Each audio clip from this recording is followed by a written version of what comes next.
Hello बच्चों, ये video है उन सारे स्टूडेंट के लिए जिनका ये सेकंड ड्रॉप था, फर्स्ट ड्रॉप था, थर्ड ड्रॉप था। और वो सारे स्टूडेंट ऐसे हैं जिनको अब लग रहा है कि क्या वो एक और ड्रॉप ले या ना ले, क्योंकि ये बड़ा क्वेश्चन है।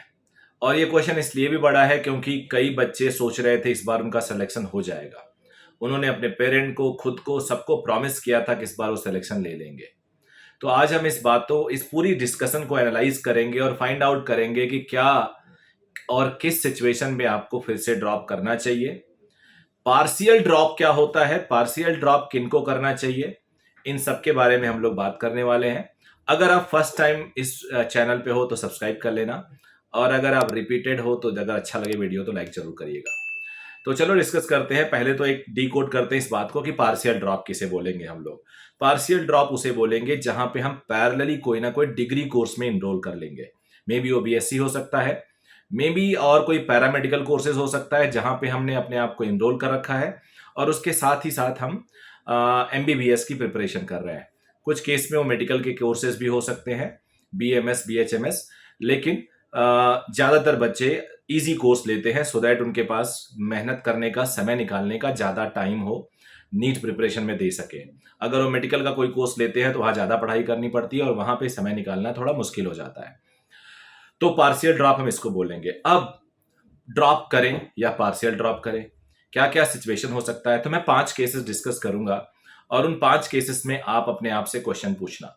केस नंबर 1, आपने पहला ड्रॉप लिया या नीट की एग्जाम दिया जिसमें आपके 100 या 100 से लेके 250 तक मार्क्स आए, 100 टू 150 250 मार्क्स आए। उसके बाद आपने जब ड्रॉप लिया तो ड्रॉप करने पे आपने अपने मार्क्स में 250 प्लस मार्क्स का गेन कर लिया और आपने जो स्कोर किया वो 350 से लेके 450 के रेंज का किया या उसके आसपास। तो इस टाइम आपने बहुत अच्छा गेन किया। 250 नंबर का गेन करना कम नहीं होता।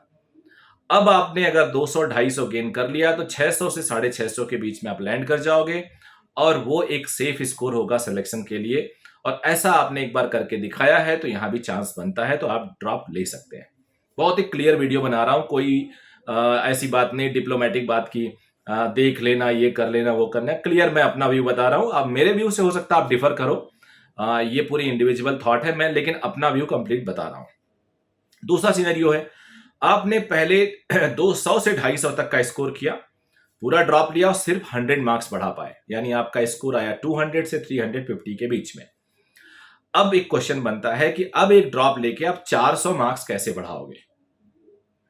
और 400 अभी एक साल में आपने 100 बढ़ाया, अगले साल आप 400 कैसे बनाओगे, यहां पे मैं आप पे क्वेश्चन कर दूंगा।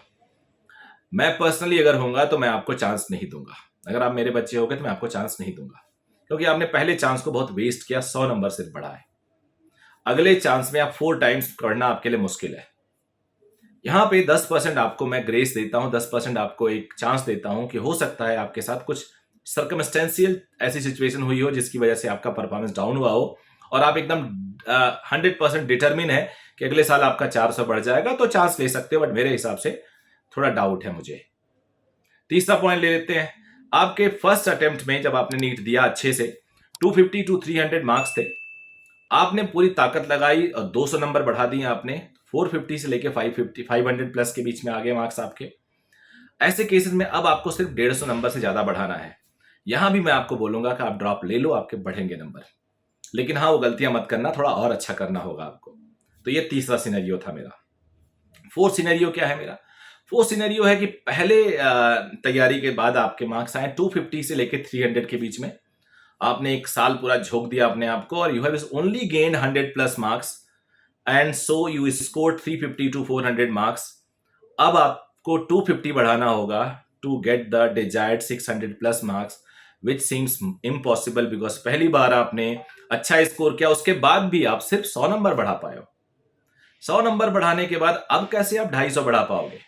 तो यहां भी मैं आपको चांस नहीं दूंगा।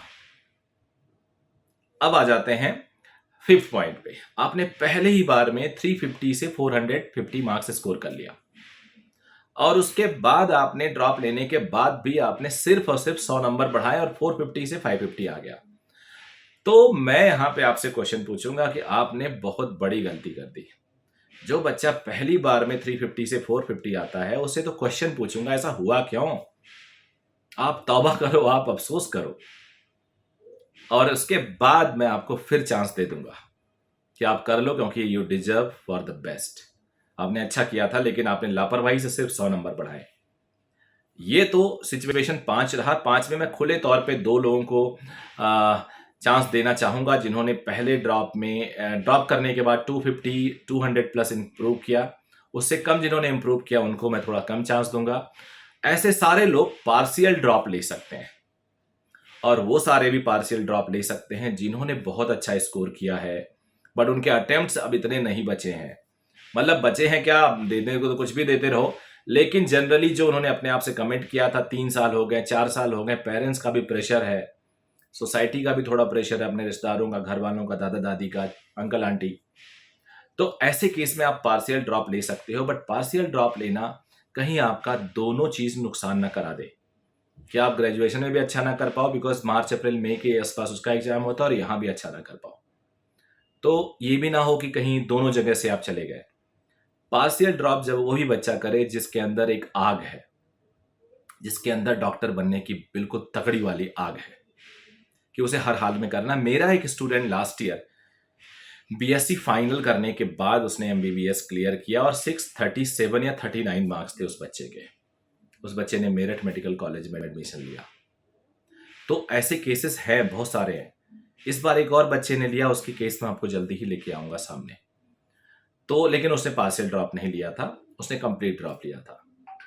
क्या होता है, ड्रॉप पे ड्रॉप, ड्रॉप पे ड्रॉप आप ले तो सकते हो अगर आपके अंदर हिम्मत है, लेकिन क्या होता है, जो अनसर्टेनिटीज है ना लाखों बच्चों की, और वो आपके अंदर कई बार जो थोड़ी थोड़ी लापरवाहियां हैं, वो डर लगा देती है कि पिछली बार क्यों नहीं हुआ। पेपर, कंपटीशन, ये सब मोरलेस एक जैसा होगा और ऐसा रहेगा। It is not going to fall, ये वही रहने वाला है। तो ऐसे केसेस में आप सबको मेरा रिक्वेस्ट है, बहुत सोच समझ के डिसीजन लो। मेरा तो मैंने आपको ये बता दिया, आप कमेंट करके बताइए आपका इस पे क्या व्यू है। So thank you very much, take care, bye bye.